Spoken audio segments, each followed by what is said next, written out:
passar aqui para a Malu Ribeiro, que vai trazer aí a visão da governança no papel dela, da sociedade civil.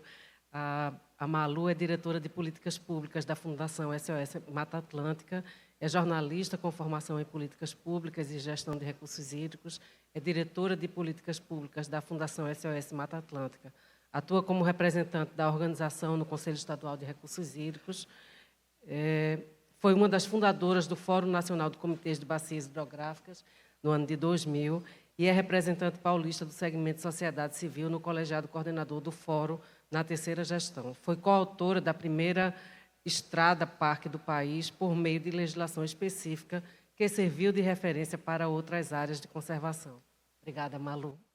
Bom, obrigada. Boa tarde a todos e todas que ainda estão aqui para conversar com a gente sobre governança. Muito obrigada, Soraya, ao INCOB, por trazer esse tema tão importante para esse nosso encontro. No 25º encontro do INCOB, né, e a gente esteve lá no primeiro, por isso que me sinto uma cofundadora, porque esse sistema e essa política pública não se sustentaria se não fosse tripartite. Eu acho que a participação e a inclusão que essa nossa política, e nós podemos dizer que é nossa política nacional de gerenciamento de recursos hídricos, porque tem a assinatura, o dedo, os anseios e sonhos de cada um de vocês aqui presentes. E para nós, sociedade civil, eu não sei quem mandou essa minha apresentação, alguém lá da SOS, mas eu gosto de me apresentar da forma como eu aprendi recentemente com a Shirley Krenak. Eu sou uma mulher, mãe, filha e avó da Mata Atlântica, ribeirinha do Rio Tietê, que estou aqui com vocês para falar sobre água. O nosso reconhecimento do bioma ao qual nós pertencemos é tão importante ou mais importante porque carrega a nossa história do que aquela formação acadêmica, profissional e institucional que nós temos. Então, na visão da sociedade civil, a palavra governança tem um outro olhar, né? Aqui, cada um dos entes, membro dessa nossa política, trouxe como enxerga a governança. E vocês vejam que não é uma definição com uma única palavra. Alguns colegas aqui trouxeram um parágrafo inteiro para explicar a governança. Nós, sobre a coordenação do Ângelo Lima, que está aí, no Observatório da Governança da Água, que reúne mais de 100 organizações, pesquisadores, especialistas, ficamos 3 dias reunidos em Brasília, discutindo com cientistas, com pessoas, né, das nossas relações e organizações, qual é a definição de governança para a gestão dos recursos hídricos que mais cabe em nós. O que a gente entende por governança? E na nossa visão, na nossa aspiração, governança é a nossa capacidade de atuar em colaboração, atuar em conjunto, unindo saberes e trabalhando todos com objetivo comum, com corresponsabilidade. E para nós, na SOS Mata Atlântica, está aqui a nossa equipe da causa Água Limpa para Todos, o Gustavo Veronese. Fica em pé, Gustavo, por favor, que coordena o Observando os Rios, a Aline, que coordena os grupos aqui de Natal, o Marcelo Naufal, que traz a expertise da assessoria jurídica para essa nossa equipe. Para nós, governança da água tem ainda um outro elemento, que traz para a gestão das águas a inclusão.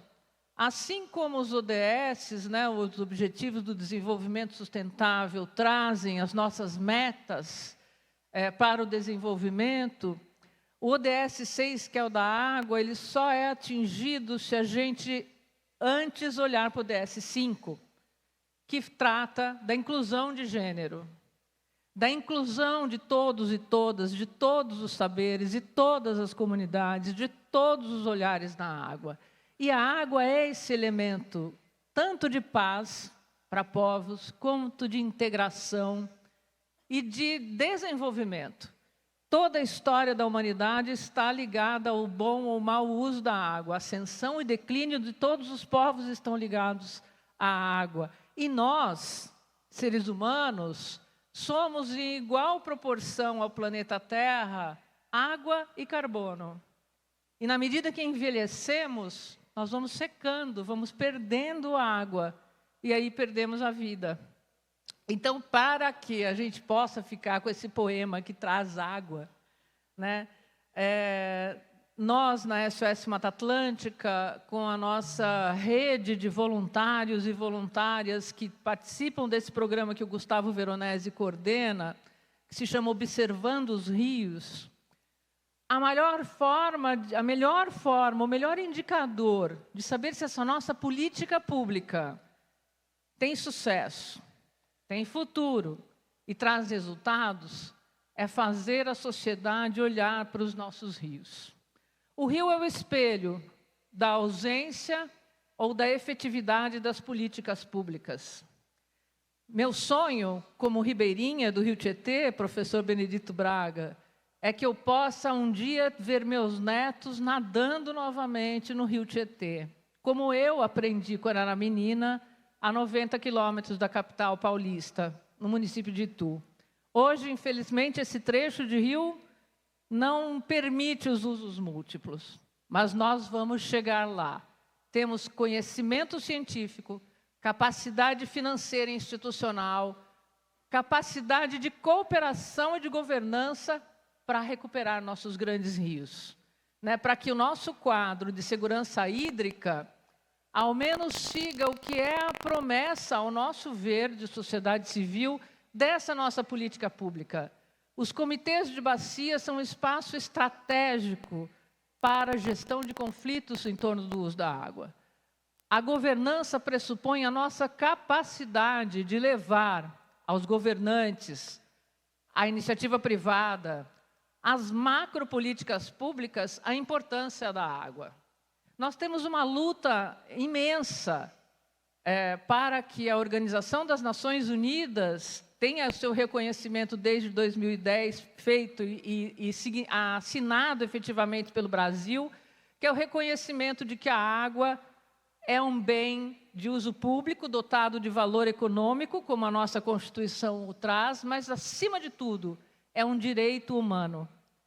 É um direito humano fundamental, porque sem o acesso à água limpa, nós não atingiremos os outros direitos humanos.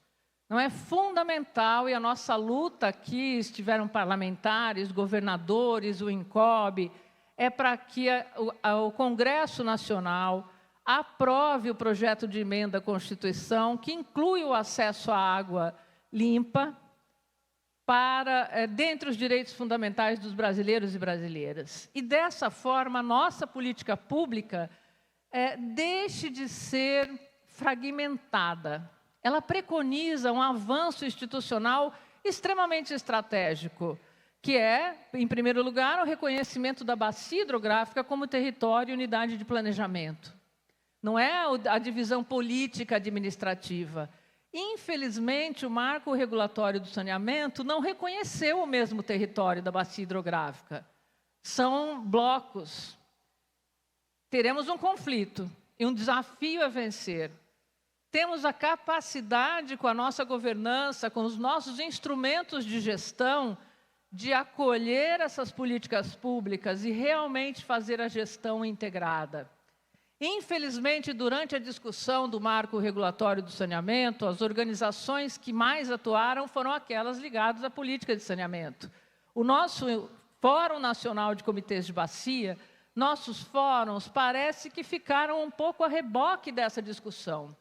E agora, novamente, a política de segurança hídrica, que, ao meu ver, é um grande equívoco, que é o projeto de lei 4546, traz impactos terríveis para a nossa política e, sobretudo, para a governança da água e dos recursos hídricos, na forma como a 9433 preconiza. Traz, inclusive, instrumentos... descaracteriza os instrumentos de gestão quando traz o mercado da água alheio a plano de bacia, os comitês, a nossa política pública. Então, infelizmente, isso é resultado da ausência, como vocês bem colocaram, da participação no Conselho Nacional de Recursos Hídricos.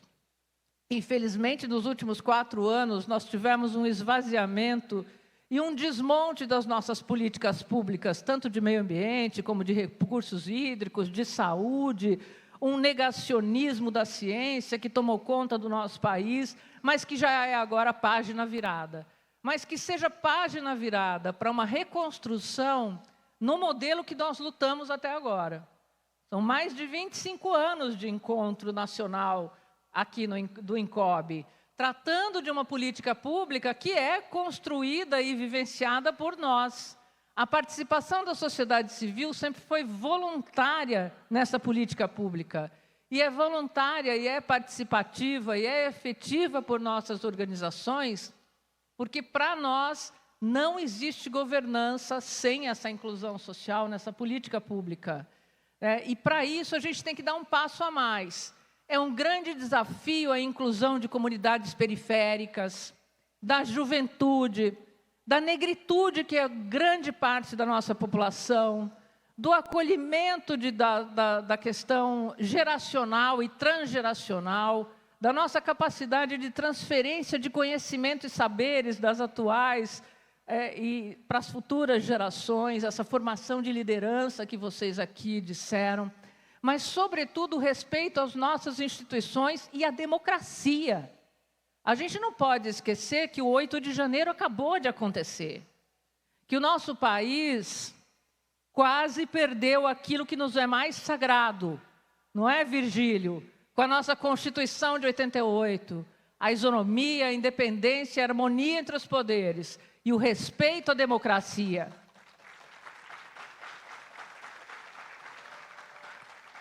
A água, gente, depende dessa inclusão. A água depende dessa descentralização. E a água depende da nossa participação. A governança se dá naquele momento em que nós, todos os atores desse sistema, juntos, agimos na tomada de decisão. Quando um ente se sobrepõe na tomada de decisão perante o outro, nós não estamos exercendo a democracia.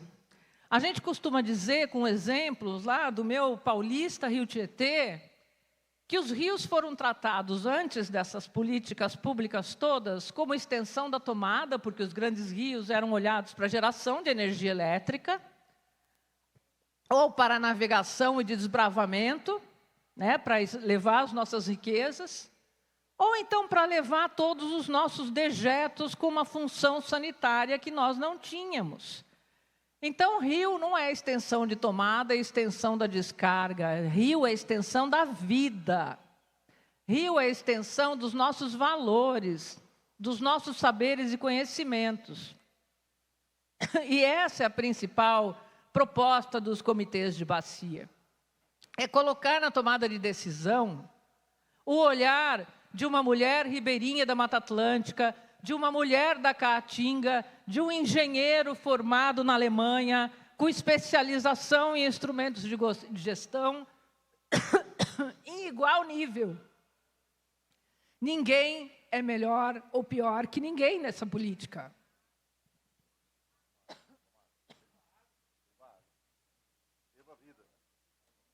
Viva a vida.